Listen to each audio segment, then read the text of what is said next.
Biroz eshitganimda yig'lab yubordim. To'g'risi. Ko'zimdan yosh chiqib ketdi. Hakamni oliy hakamga qoldiryapti-da bizning murabbiyimiz. Va chiqib turib yigitlar bilan duo qilyapti. Va ana endi motivatsiyani eng kattasi gapirmay o'tirish kerak-ku. Faqatgina so'rash kerak.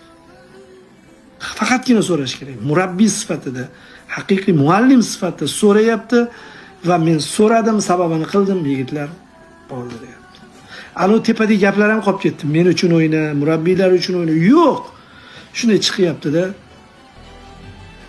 Bo'ldi. Faqat bizni u qutqarib qoladi deb tayyorlayapti. Saudiyada, Toifda. Va yigitlar chiqib turib nimalar qilishayotganini hammamiz ko'zimiz bilan ko'rdik. Hammamiz ko'rdik. Shu oliy hakamning yordami ko'rina boshladi. Ko'rasiz-ku shunda. Yo'q joyda qo'li bilan o'ynab o'tiribdi. Endi butun dunyo ko'rib turibdi. Endi